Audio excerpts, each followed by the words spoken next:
세상에 떠도는 기묘한 괴담들.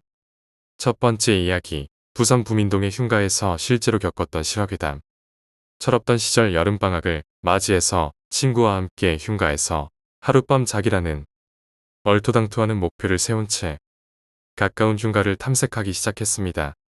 부산 지역 내에서 일단 집에서 가까운 곳부터 찾기 시작한 우리는 한 곳을 어렵지 않게 발견할 수 있었습니다.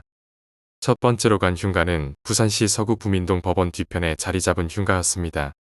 지금은 주차장으로 변해버린 터이지만 그때 당시만 해도 현관문 앞에 출입금지라는 말과 함께 사건이 났을 때 걸어두는 노란색 줄이 있었습니다. 그 근처에는 꽤 유명한 흉가였습니다. 그 집에 관해 내려오는 이야기입니다. 언제인지는 정확히 알 수 없으나 집주인이 사라진 후 그 집은 폐가처럼 버려졌습니다. 그러다 한 부부와 딸이 그 집에 살게 됐는데 며칠 안 돼 끔찍한 살인 사건이 발생했습니다. 일가족이 끔찍히 살해됐지만 다른 증거는 없고 남편이 딸을 목 졸라 죽인 뒤 부인을 난도질한 후 자신도 자살했다는 정황만이 있을 뿐이었습니다. 이상한 점은 근처 주민들의 말로는 전혀 싸우는 소리도 없었고 사이가 나빠 보이지도 않았다는 겁니다. 아무튼 그 사건 이후로 그 집은 정말로 폐가가 돼버렸고 마을 주민들도 그 근처로는 다니지 않게 되었습니다. 한동안 잠잠하던 동네는 밤에 그곳을 지나가던 아주머니가 귀신을 보고 기절하는 사건으로 인해 떠들썩해졌습니다. 이상한 소문들은 더욱 더 커져만 갔고 마을 주민들은 불안해하기 시작했습니다. 그러던 중 한 스님이 그 집을 찾아와 하룻밤을 묵게 됩니다. 마을 주민들의 만류에도 불구하고 자신이 불쌍한 영혼들을 극락광생시켜주겠다며 당당하게 들어갔습니다. 주민들은 불안한 마음 반 기대 반으로 그날 밤이 지나가길 기다렸습니다. 다음날 해가 중천에 떠도 스님이 나오지 않자 주민 몇 분이 그 집으로 들어갔는데 스님이 쓰러져 있는 것이 아니겠습니까? 급히 경찰에 신고하여 경찰의 조사 결과 심장 발작으로 인한 쇼크 사고로 밝혀졌습니다. 그 이후 출입금지 말과 함께 금지줄이 쳐져 있게 되었다더군요. 근처 주민들이나 소문들을 짜집어 간추린 내용입니다. 나름대로 당시 신문이나 보도 자료를 찾아보려고 했으나 연도가 불분명하여 찾지 못했습니다. 아무튼 친구와 함께 그 집에 잠입하기 위해 저녁이 되기를 기다렸습니다. 집 구조가 평범한 2층 집에 조그만 앞마당이 있고 집 주위로 벽이 쳐져 있는 전형적인 구조였습니다. 저녁이 되기 전에 준비한 물건들을 확인했습니다. 아무튼 모든 준비를 마친 우리는 저녁이 되고 어두워지자 담을 넘어 집으로 잠입하게 됩니다. 앞마당에는 잡초가 무성하게 자라 있었고 쓰레기며 가구며 어지럽혀져 있었습니다. 손전등과 목도에 의지한 채 현관문 앞으로 간 친구와 나. 의외로 현관문은 잠겨 있지 않았고 어서 오라는 말을 하듯이 음산한 소리를 내며 열렸습니다. 귀퀴한 냄새와 함께 왠지 모를 불안감이 엄습해왔습니다. 손전등으로 이곳저곳을 비춰봤지만 특별한 것 없이 그냥 평범해 보이는 그런 집이었습니다. 1층에는 큰 방 하나와 거실, 화장실, 주방이 있었습니다. 특별한 것 없이 아직까지는 그렇게 심한 공포는 느껴지지 않은 채 긴장감 속에서 탐험은 계속됩니다. 유난히 심한 쇳소리와 함께 열린 큰 방을 손전등으로 비추자 소문으로 듣던 살인사건을 증명이나 하듯이 바닥과 벽에는 세월이 지났음에도 불구하고 선명히 보이는 핏자국들이 보였습니다. 등으로 흐르는 한 줄기 식은 땀. 친구와 나의 눈이 마주치고 텔레파시라도 통한 듯이 그 방문을 그냥 닫아버렸습니다. 2층 계단을 통해 2층으로 올라갑니다. 2층은 딸 방으로 보이는 방 하나와 창고용으로 보이는 방이 있었습니다. 창고방은 특별한 것이 그냥 먼지가 든 상자들 뿐이었는데 특별히 뒤져보거나 하지는 않았습니다. 마치 우리가 올 줄 알았다는 듯이 문을 응시하고 있던 여자 인형. 처음 손전등으로 그 인형을 비췄을 때의 공포는 저도 모르게 신음을 냈습니다. 어찌나 희한하던지 주인은 상당히 어지럽혀져 있는데 그 인형만은 똑바로 벽에 기대든 채 우리를 응시하고 있었습니다. 친구도 괜히 무서운지 나를 보고 쫄았나며 웃었고 저도 분위기를 바꾸고자 따라 웃으며 쫄기는 그냥 인형이 이뻐서 그랬지. 몇 마디 대화를 나눈 우리는 다시 1층 거실로 내려와 가져온 돗자리를 펴고 가운데 촛불을 켠 채 마주 앉았습니다. 촛불이 내는 불빛은 밝다기보다는 음산한 기운을 내뿜고 있었습니다. 가져온 음식을 먹으며 친구와 이런저런 대화를 나누다 보니 시간이 꽤 흘러갔습니다. 들어올 때가 9시쯤이었으니 겨우 잠깐 둘러본 것 같았는데 시간은 1시를 가리키고 있었습니다. 긴장과 불안감 속에 친구와 이야기를 나눴습니다. 그러다 가져온 카메라가 생각나서 친구와 함께 사진을 찍자고 했지요. 그때 당시만 해도 디카라는 게 그리 흔한 게 아니었기에 집에 있던 골동품급 카메라를 가져왔었는데 한 장씩 찍을 때마다 들리는 플래시 소리는 괜히 무서웠습니다. 사진을 찍는 동안에도 기대와는 달리 특별한 일은 없었습니다. 사진을 다 찍고 다시 1층 거실로 내려온 우리는 주위가 어두운 것을 느꼈습니다. 촛불이 꺼져 있었습니다. 바람이 들어올 곳은 없는데 괜히 무서운 생각이 들어 조심히 걸어가야 했나며 친구를 보고 투덜거렸습니다. 다시 촛불을 켜고 앉은 친구와 나 꽤 많은 얘기를 하다 보니 할 말도 없고 대화가 없어지니 괜히 더 무서운 생각이 들어 그냥 이쯤 하고 나가자고 했더니 친구도 내심 무서웠던지 그러자고 찬성하더군요. 역시나 기대와 두려움 속에 흉가를 나오는 동안에도 특별한 사건은 없었습니다. 그 사진 속에 반전이 있지 않을까 생각하시는 분도 계시리라고 생각됩니다. 그러나 역시 기대와는 달리 별다른 문제는 없었습니다. 귀신이 찍혔다거나 뭐 그런 거 말이죠. 그렇게 첫 번째 흉가 탐험은 어찌 보면 허탈하게 끝나게 됐습니다. 첫 번째 탐험을 그렇게 마친 친구와 저는 다음 장소를 고르던 중 저희 외갓집 뒷산에 버려진 공동묘지가 있다는 것을 떠올리고는 친구와 거기를 다음 장소로 정했습니다. 할머니, 할아버지도 뵙고 싶었고 아직 마땅한 곳을 찾지 못한 터라 바로 짐을 꾸리고 다음 날 외갓집이 있는 청도로 향했습니다. 이번 공동묘지의 위치는 경상북도 청도군 청도읍 유호일이입니다. 부모님이 이혼하신 뒤로는 한 번도 가보지 못해 아직까지 그곳이 있는지는 모르겠습니다. 청도역에 도착한 뒤 내 버스를 타고 외갓집에 도착한 누리는 첫날은 늦게 도착한 것도 있고 피곤한 터라 그냥 자기로 했습니다. 둘째 날, 날이 밝을 때 일단 공동묘지 지리를 파악하기 위해 외갓집 뒤편 산으로 향했습니다. 외갓집이 위치한 곳은 30채 정도의 집이 있고 작은 구멍가게가 있는 아주 작은 전형적인 농촌입니다. 생필품을 사기 위해서는 읍내로 나가야 하는 그런 곳이었죠. 아무튼 산을 5분 정도 올라갔을까. 정말 버려진 듯 정확히 기억은 나지 않지만 30개 정도의 묘지가 있었고 오랫동안 사람이 오지 않은 듯 잡초가 무성히 자라 길이 보이지 않을 정도였습니다. 낮이라 그렇게 무섭지는 않아 대충 둘러본 뒤 외갓집으로 돌아온 우리는 할아버지께 공동묘지에 관해 여쭤보았습니다. 그곳에서 70평생을 사신 할아버지셨지만 특별한 사연이나 그런 것들은 모른다고 하셨죠. 조금은 실망했습니다. 뭔가 있을 줄 알았는데 말이죠. 하지만 왔으니 탐험은 해야 했습니다. 밤이 되기를 기다리며 준비를 했습니다. 드디어 기다리던 밤 10시경에 출발했습니다. 산으로 올라가는 입구까지는 100m 정도. 단 한 개의 가로등만이 그 길을 비추고 있었습니다. 서로 앞과 아래를 비추며 낮의 기억을 더듬어 공동묘지로 향했습니다. 공동묘지의 지형은 이렇습니다. 가운데가 길이고 십자가 형태로 되어 있고 4군데의 묘지가 펼쳐져 있었습니다. 대충 그런 게 저 정도지만 실제로는 기른 잡초들로 인해 사라진 지 오래고 묘지도 여기저기 흩어져 있었습니다.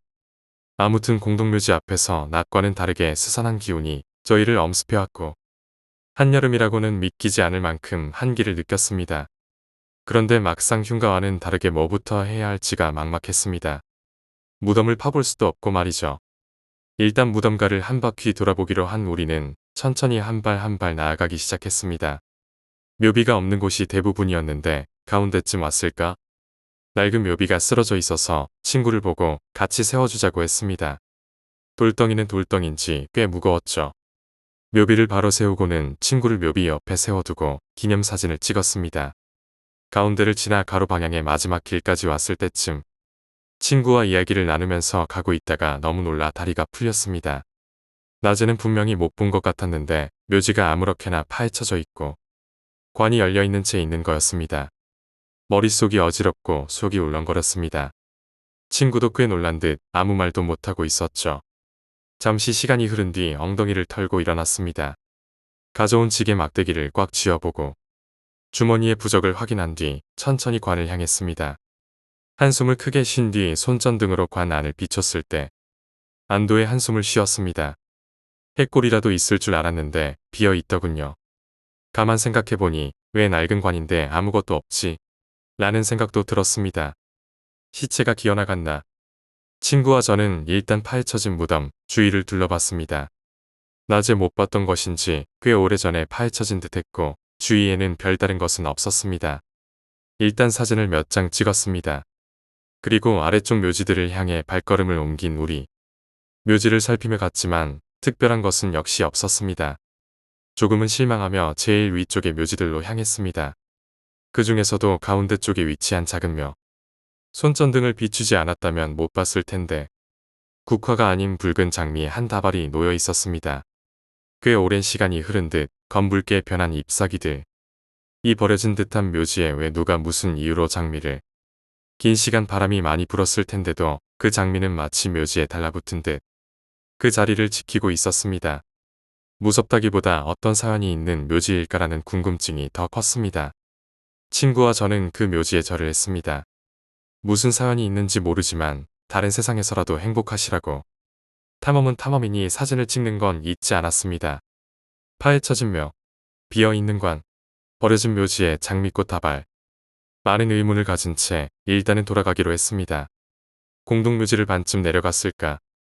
우리가 묘지로 들어섰던 곳에 아주 하얀, 말 그대로 한국 귀신이 자주 입는 그 하얀 옷을 입은 사람이 서 있었습니다. 조금 먼 거리였고 손전등으로 비추다가 갑자기 봤는데 아무런 말도 못하고 생각도 안 났습니다. 그냥 멍하니 서 있었습니다. 친구가 그나마 먼저 정신을 차리고는 내 뺨을 때리며 정신 차리라고 욕을 했죠. 겨우 정신을 차린 우리는 그 하얀 옷을 입은 사람이 누구인지 아무튼 그쪽으로 천천히 걸어갔습니다. 가까이 가서 보니 할머니셨습니다. 우리 할머니가 아니라 그냥 마을 할머니신 듯. 할머니께서도 야밤에 멀리서 빛이 보이니 놀라신 듯. 저희 보고 욕을 하시면서 야밤의 묘지에는 왜 왔냐고 하셨죠. 전후 사정을 말씀드리니 어린 것들이 죽으려면 먼 짓을 못하냐고 하셨죠. 그 할머니와 함께 산을 내려온 뒤 그 할머니 집으로 갔습니다. 따라오라고 하셔서 말입니다. 마루에 앉아 있으라고 하시고는 할머니는 잠시 후 고구마와 복숭아를 가져오셨습니다. 죽은 손자가 안 죽었으면 우리들 나이 정도였을 거라고. 할머니께 묘지에서 봤던 것들을 말씀드렸더니 묘지에서 가져온 몇 가지 의문 중 하나를 풀 수 있었습니다. 장미꽃 다발. 그건 할머니가 가져다 놓으신 거라고 하셨습니다. 자기 딸의 묘지라시면서 말이죠. 그 사연이 궁금해 조심스레 여쭤봤습니다. 꽤 오래 전 이야기입니다. 그 할머니 역시 이곳에서 평생을 사신 거지요. 애지중지하던 딸이 있었는데 고등학교를 청도에서 졸업하고는 학업을 위해 서울로 갔습니다. 몇 년의 시간이 흐른 뒤 딸이 웬 남자를 데려와 결혼할 거라고 했답니다. 행복해 보이는 한 쌍. 할머니는 눈물을 홀로 훔치시며 승낙하셨지요. 얼마 동안은 행복했답니다. 가끔 찾아와 무난 인사도 하는 든든한 사위. 임신해서 행복해하는 딸. 그렇게 얼마 가지 않아 아들을 낳은 딸. 할머니는 손자가 생겨 입었고 행복해하는 딸의 모습에 더 행복해하셨습니다.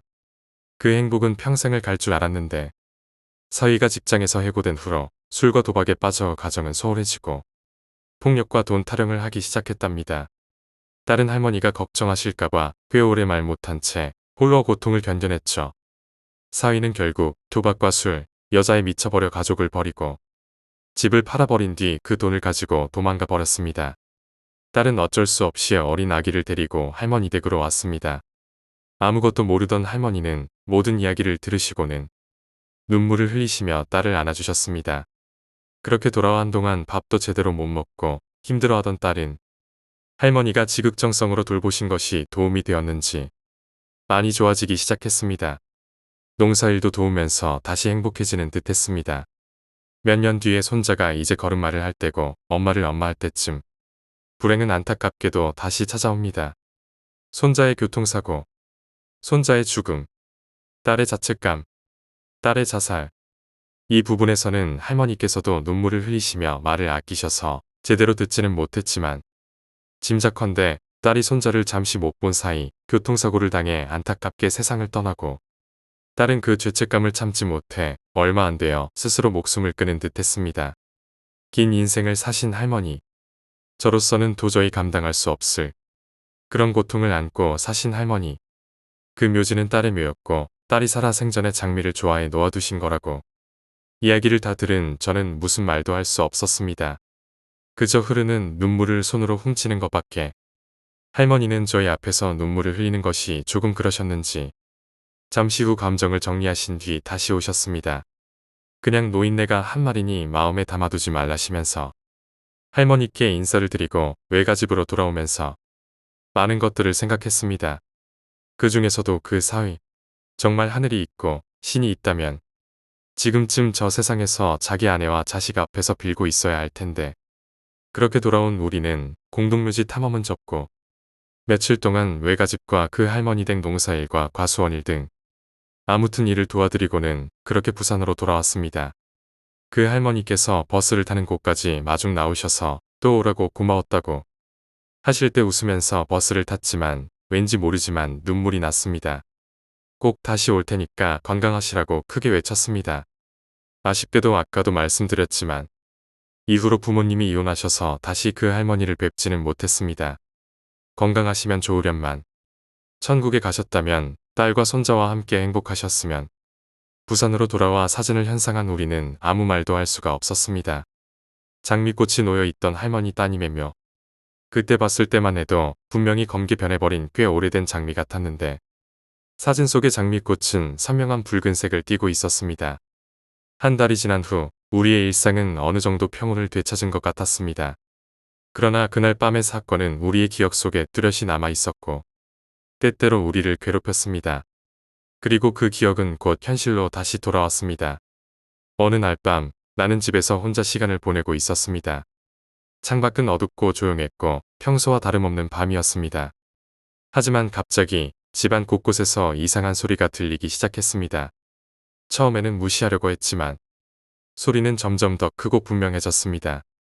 마치 누군가가 집안을 걷고 있는 것처럼 발걸음 소리가 들렸고 이윽고 서늘한 바람이 내 몸을 스쳤습니다.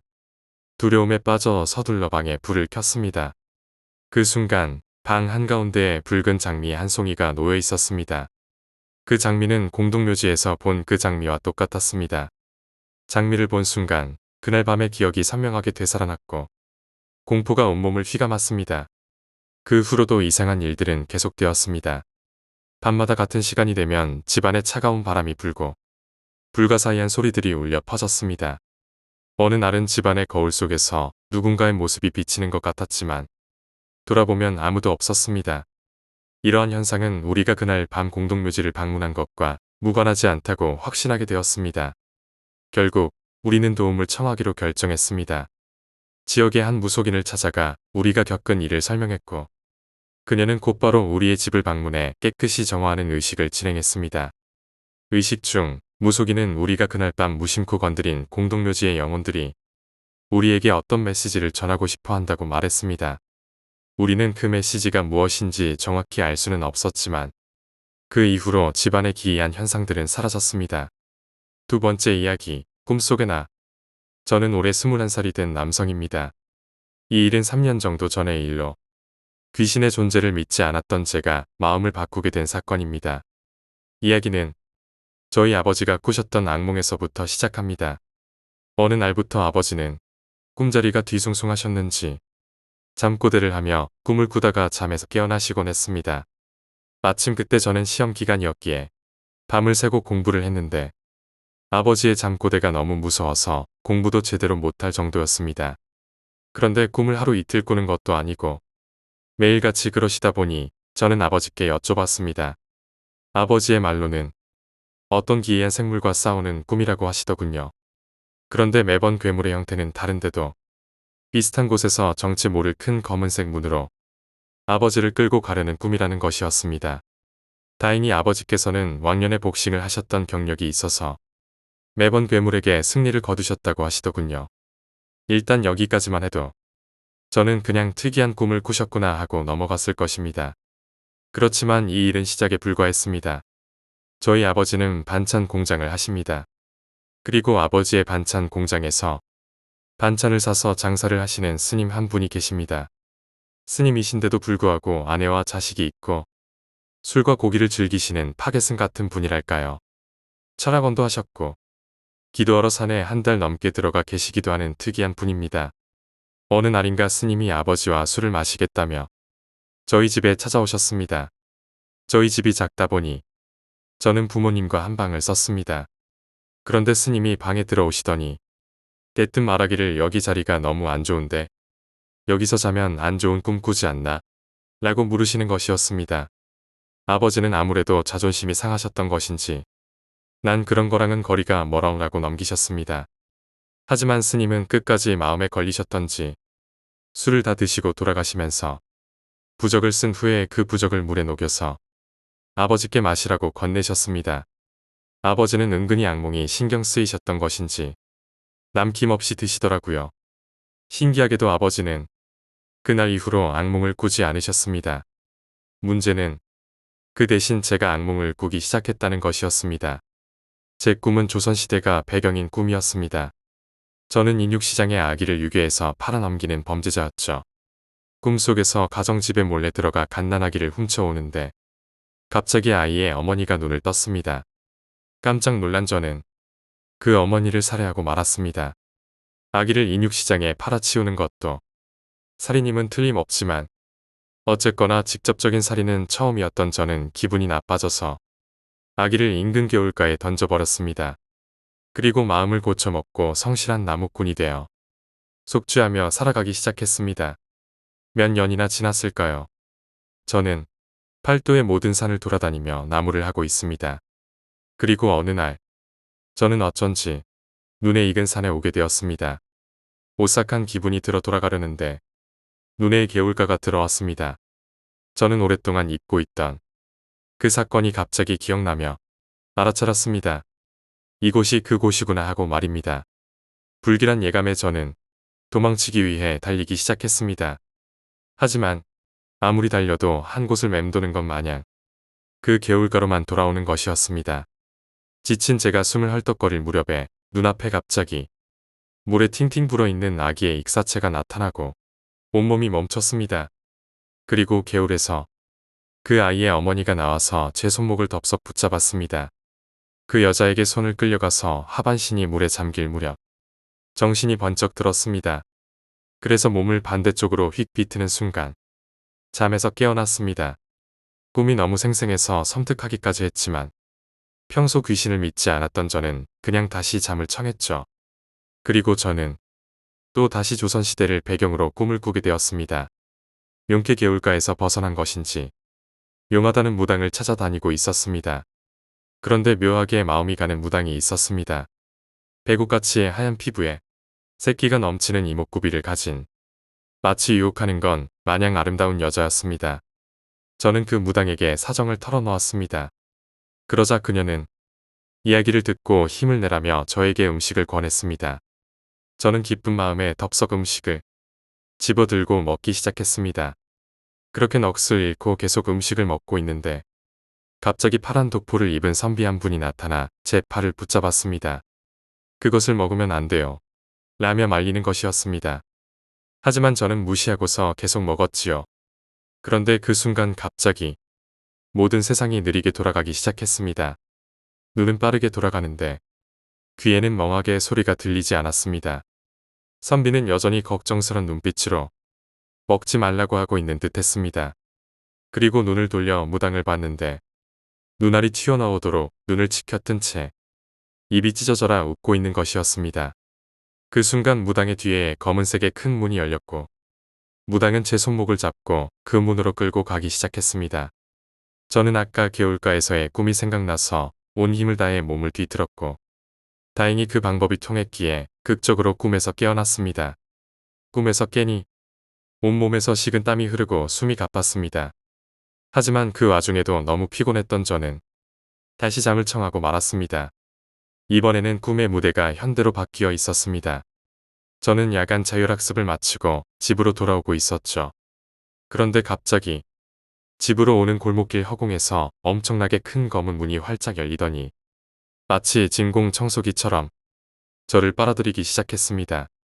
아까는 물리적인 힘이라 저항할 수 있었지만 이번에는 그냥 허공으로 빨려 들어가는 것이라 꼼짝없이 죽는 것이라는 생각만 들었습니다. 그런데 그 순간 아버지가 저를 깨우셨습니다. 옆에서 자는데 제가 섬뜩한 소리로 웃으며 나랑 같이 가자 라고 말하길래 놀라서 깨웠다는 것이었습니다. 저는 3번이나 비슷한 꿈을 꾸고 나니 너무나 무서워서 잠을 잘 수가 없었습니다. 그 다음 날에도 비슷한 악몽이 저를 덮쳤고 아버지는 그 스님에게 상담을 하셨습니다. 스님은 우리 집에 오시더니 달마도를 한 장 가볍게 그리시고는 방에 걸어두라고 말씀하시더군요. 그리고 너무나 신기하게도 그 이후로 저도 아버지도 악몽을 꾼 적이 없습니다. 3번째 이야기, 우리 집 강아지.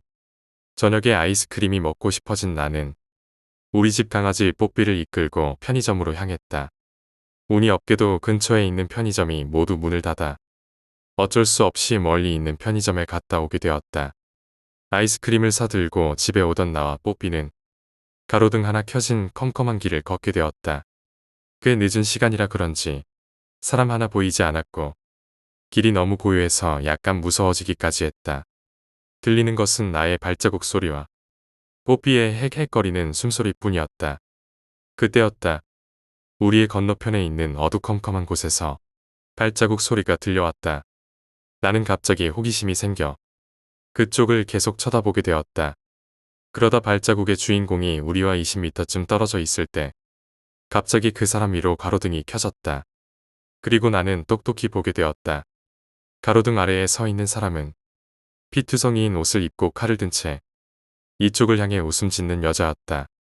나는 본능적으로 그 순간 그 여자의 반대쪽으로 왔던 길을 되돌아 뛰기 시작했다. 이건 생존 본능이다. 잡히면 죽는다. 뽀삐가 따라오든 말든. 미안하지만 난 신경 쓰지도 않았다. 왜냐면 그 여자가 낄낄거리며 나를 쫓아오는 그 소리에 도망가야 한다는 생각밖에 하지 못했다. 나는 혼신의 힘을 다해 뛰었지만 그 여자는 생각보다 빨랐다. 이대로 있다가 잡힐 게 분명했다. 나는 커브길을 돌아 좁은 골목길로 도망갔다. 그 여자의 시야에서 내가 사라졌다고 확신한 나는 그 옆에 있던 음식물 쓰레기통에 몸을 숨겼다. 지독한 냄새가 코를 찔렀지만 죽음의 공포 앞에서 그딴 것은 아무것도 아니었다. 그 여자가 근처에 온 인기척이 느껴졌다. 나는 코를 막고 숨을 멈추었다. 어딨어? 잡히면 갈라버릴 거야.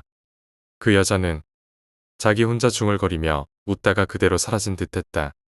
30분쯤 지났을까. 그 여자가 사라졌다고 느낀 나는 드디어 이성이 돌아왔다.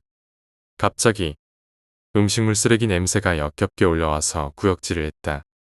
그리고 주머니를 뒤져 휴대폰을 찾으려 했으나 도망치다 떨어뜨린 봉지에 넣어둔 게 떠올라서 혼자 욕을 했다.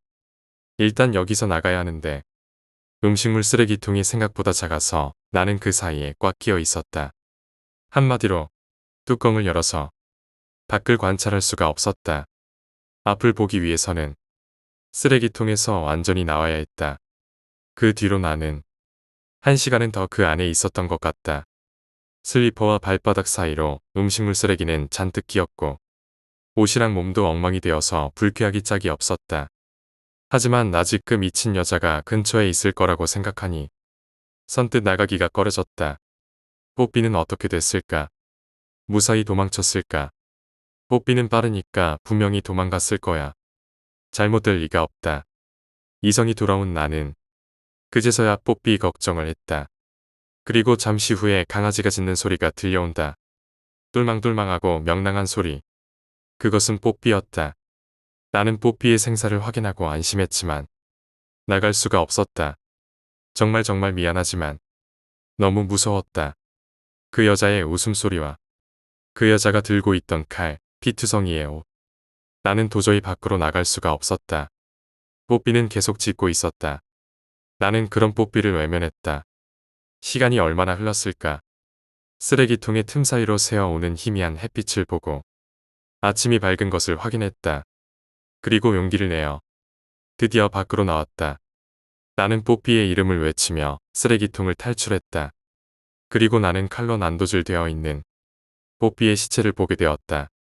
뽀삐의 하얀 털은 붉게 물들어 있었고 피가 엉겨붙어서 털이 하나는 뭉쳐 있었다. 나는 뽀삐를 안고 한참을 울었다. 잠시 후 울음을 멈추고 주위를 둘러보았다. 내가 숨었던 음식물 쓰레기통에 피가 묻어 있었다. 그리고 그 옆에는 안쪽이 보이게 뚫어놓은 조그마한 구멍이 있었다. 그리고 차갑게 죽어있는 뽀삐. 나는 다리에 힘이 풀려 털썩 주저앉고 말았다. 그 여자는 나를 못 찾은 게 아니다. 나를 발견하고 그 구멍으로 나를 계속 보고 있었던 것이다. 그리고 아까 들었던 뽀삐의 소리는 그 여자가 입으로 낸 소리인 것이다. 네 번째 이야기, 징크스. 우리나라에서는 생소한 이야기지만 일본의 뉴스를 보다 보면 빠친코 가게의 주차장에서 혼자 차 안에 타고 있던 아이가 여름 더위에 지쳐 탈수나 질식사를 했다는 뉴스를 종종 들을 수 있습니다. 보통은 부모가 게임에 빠져 아이를 차 안에 두고 왔다는 사실을 깜빡했기 때문이라고 생각하지만 의외로 그런 뉴스가 빈발하는 데에는 충격적인 뒷이야기가 있습니다. 이는 빠친코 매니아들 사이에서는 꽤 유명한 징크스 중 하나로 자신의 아이를 차 안에 두고 아슬아슬한 상황까지 게임을 하다 보면 대박이 터진다. 그런 내용입니다. 그 지독한 답답함을 잘 참아낸 아이는 나중에 참을성이 많은 어른으로 크기 때문에 성공해서 부모를 호강시켜준다고 하는 그럴듯한 이유까지 있습니다. 달리 말해 빠친코에서 대박을 터뜨리고 싶어서 자기 자식을 죽음의 위기까지 몰아넣는 것입니다. 심지어 몇 월이라면 몇 시간까지는 괜찮다는 식의 노하우마저 전수되고 있다고 합니다. 물론 그런 징크스로 대박은커녕 정말로 아이가 죽어버리기도 하는 충격의 사고가 일어나는 것이지만 어찌 보면 더욱 무서운 것은 죽지 않고 겨우 살아난 아이가 앞으로도 또 한 번의 대박을 위해 몇 번이나 그런 근거 없는 징크스를 위하여 오늘도 생사의 고비를 넘고 있는 것입니다. 다섯 번째 이야기, 시체 썩은 냄새에 대한 이야기. 죽은 쥐 시체가 썩는 냄새나 여름철에 비둘기 시체 냄새를 맡아봤다면 그 부산물에서 무슨 냄새가 나는지 알 것입니다. 사람 시체 냄새도 별반 다를 바 없었습니다. 코를 찌르는 듯 역겹고 어질어질한 구역질 나는 냄새였습니다.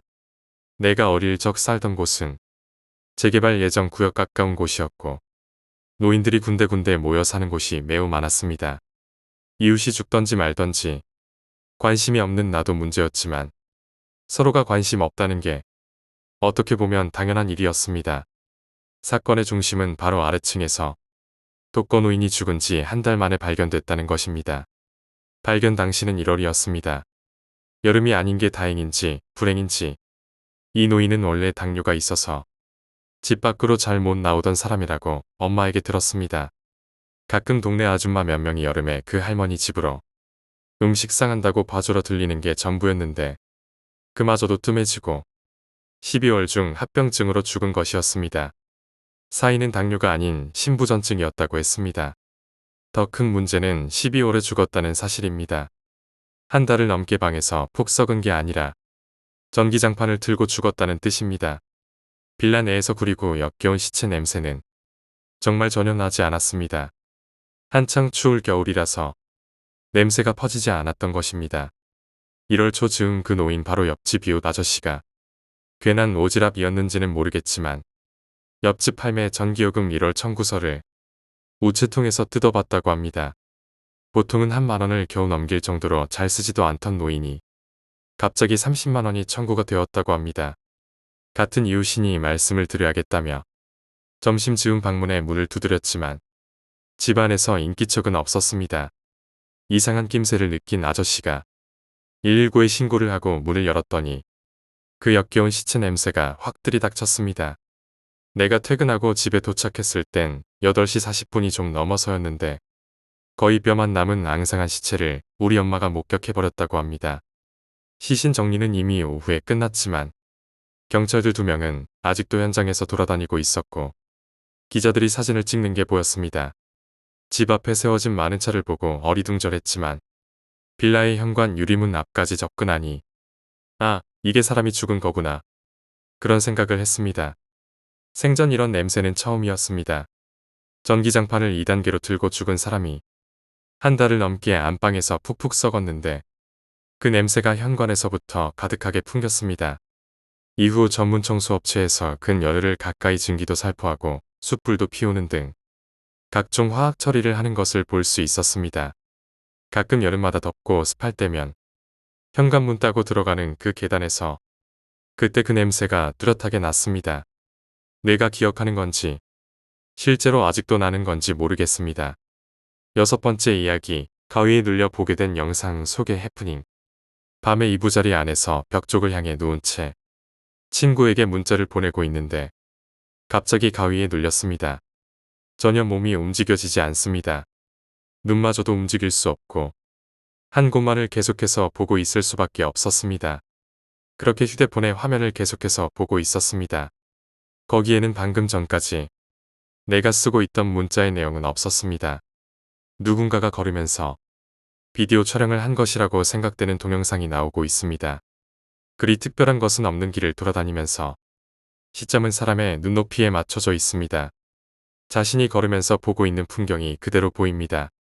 화면의 안쪽에서 앞을 향해 걸어오는 사람도 있고 시점과 같은 방향으로 걷는 등을 돌리고 있는 사람도 몇 명 있습니다. 화면의 중앙에는 시점과 완전히 같은 속도로 걷는 사람이 등을 돌린 채로 걷고 있습니다. 아무래도 그 사람을 쫓고 있는 영상인 듯합니다. 밤에 집으로 가는 길에 도중인 것 같습니다. 영상은 대단히 뚜렷합니다. 밤길을 흔들림 없이 걷고 있습니다. 누군가가 비디오 카메라를 가지고 걷고 있는 것이라면 약간의 손떨림이라도 있을 법한데 영상에는 그런 것이 전혀 느껴지지 않았습니다. 살아있는 사람을 찍고 있지만 그것을 찍고 있는 쪽은 결코 사람이라고는 느껴지지 않습니다. 주인공과 그 뒤를 쫓던 인물이 집에 도착합니다. 자취생인 듯합니다. TV를 켜고 목욕을 하고 맥주를 마시고 저녁 식사를 먹습니다.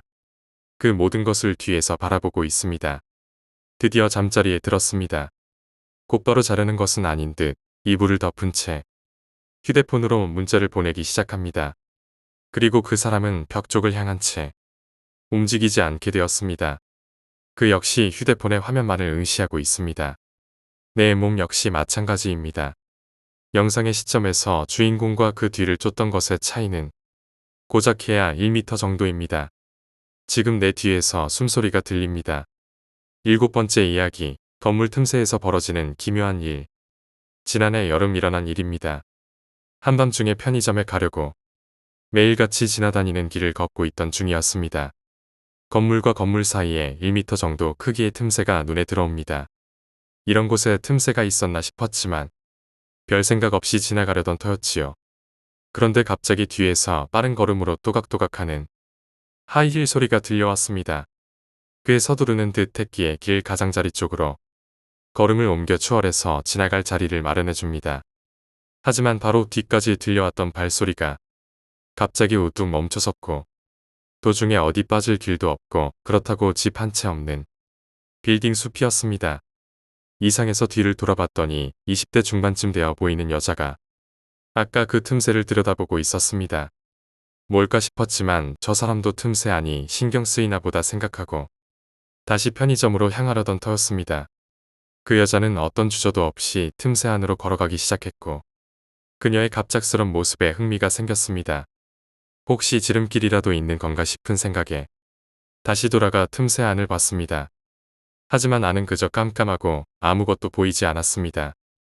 저 멀리까지 칠흑 같은 어둠만이 계속되고 있었지요. 그뿐 아니라 금방 전 여기로 들어섰던 여자의 모습조차 보이지 않습니다. 나는 조금 기분이 나빠져서 나중에 날이 밝으면 한번 다시 와보자 하는 생각만 하고 그대로 가던 길을 갑니다. 다음 날에 친구와 만날 약속이 있어서 역으로 향하던 와중에 어제 그 틈새를 확인해 보기로 했습니다. 어젯밤에 기억을 의지해 찾아보니 분명히 어제와 똑같은 곳에 틈새가 있었지요. 아직 약속 시간까지는 여유가 있었기에 일단 그 틈새 안을 살펴봤습니다. 하지만 틈새 안은 입구에서 고작 2m 떨어진 곳에 콘크리트 벽이 있어서 앞으로 지나갈 수 없는 구조였고 벽에 혹시 문이라도 붙어 있나 싶었지만 아무리 봐도 그런 것은 없습니다. 나는 내가 착각한 거라고 생각하고 친구를 만나기 위해 약속 장소로 향합니다. 그리고 그날 밤에 친구들과 헤어져 집으로 돌아가고 있자니 10살 정도 되어 보이는 아이가 벽을 보고 서 있었습니다. 시간은 막차가 끊길 시간이었으니 새벽 1시를 넘을 무렵이었을 겁니다. 이런 시간에 웬 아이인가 싶었지만 어차피 생각 없는 부모가 데리고 나왔을 거라는 생각을 하며 걷고 있었는데 그런데 갑자기 그 아이가 벽 속으로 걸어 들어가는 것을 보았고 그 순간 나는 깨달았습니다. 아이가 들어간 것은 오늘 낮에 봤던 그 틈새였던 것입니다. 서둘러 아이가 있던 곳까지 달려갔지만 역시나 낮에 봤던 그 곳이 맞았습니다. 그리고 셔터가 내려진 양쪽 건물과 주변 분위기로 전날 여자가 들어갔던 곳도 틀림없이 여기라고 확신합니다. 하지만 이상합니다. 분명 낮에 확인했을 때 이 틈새는 들어가자마자 벽이 나오는 막다른 골목이었을 텐데 딱히 다른 통로 하나 없는 곳인데 도대체 어떻게 된 것인가 하는 생각에 틈새를 들여다봤습니다. 역시나 그 안은 깜깜하고 아무것도 보이지 않았습니다. 안으로 들어가는 것은 두려웠기에 근처에 있던 작은 돌을 틈새에 던져봅니다. 안에 벽이 있다면 보이지는 않더라도 적어도 돌이 벽에 맞는 소리는 들릴 테니까요. 하지만 예상과는 달리 돌이 벽에 맞는 소리는 들리지 않았습니다. 그뿐 아니라 아예 돌이 바닥에 떨어지는 소리조차 들리지 않았습니다. 나는 기분이 나빠져 확인을 위해 다시 한번 돌을 던지려고 했고 그래서 바닥에 있는 돌을 줍기 위해 막 허리를 굽혔을 때였지요. 그러자 누군가가 내 팔을 잡았습니다. 깜짝 놀라 고개를 들자 어두운 틈새 안에서 손이 불쑥 튀어나와 내 팔을 잡고 있었습니다. 나는 완전히 패닉에 빠져 소리를 치며 손을 뿌리치려 했지만 그 손은 믿을 수 없이 강해서 도저히 떨쳐낼 수가 없었습니다. 그리고 그 손은 나를 틈새 안으로 질질 끌어들이려 하고 있었습니다. 나는 필사적으로 나를 끌어당기는 손에 저항하며 다리를 빌딩 벽에 걸치고 드러누워 버텼습니다. 하지만 손의 힘은 너무나 강해 조금 시간으로 질질 끌려 들어갑니다. 문득 반대쪽 빌딩을 보니 근처에 철제 간판 같은 게 있었고 온 힘을 다해 그 간판을 잡고 그 간판으로 손을 후려쳤습니다. 팔이 떨어지지 않을까 하는 생각에 한 일이었지만 눈앞에 일어난 것은 전혀 예상 외의 일이었습니다. 간판이 얇고 날카로웠던 탓에 간판에 맞은 팔이 그대로 잘려나간 것이었습니다. 갑자기 끌어당기는 힘이 사라진 탓에 그대로 도로 반대편까지 대굴대굴 굴러갔습니다. 하지만 팔에서 잘려나왔음에도 불구하고 손은 여전히 강한 힘으로 내 팔을 잡고 있었고 나는 미친 듯이 옆에 있는 가로등에 나를 잡고 있는 손을 마구 내리쳤습니다. 내 팔도 부딪혀서 아팠지만 그런 걸 신경 쓸 겨를이 없었지요. 10번 정도 부딪혔을 무렵에 우드득하고 뼈가 부러지는 소리가 나더니 손이 떨어져 저 멀리 날아갔습니다. 나는 그대로 뒤도 돌아보지 않고 거기서 도망쳤습니다. 나중에 냉정히 생각해 보고서야 느낀 것이었지만 너무나 이상한 일입니다. 떨어진 손을 그대로 두고 도망쳤는데도 사람의 손이 떨어져 있었다는 이야기는 전혀 들은 적이 없습니다. 그뿐 아니라 팔에서 손이 잘려나갔을 때도 피는 한 방울도 나지 않았습니다. 그 후부터 밤중에는 그 길을 다니지 않게 되었습니다. 낮이라면 괜찮겠지만 더 이상 밤중에 그 길을 지나갈 용기가 없었기 때문입니다. 결국 그 틈새는 무엇이었는지 여자와 아이는 어떻게 된 것인지 전혀 모르겠습니다. 뭐가 뭔지 알 수 없는 일이었지만 그럼에도 내가 작년에 실제로 겪은 일이었습니다.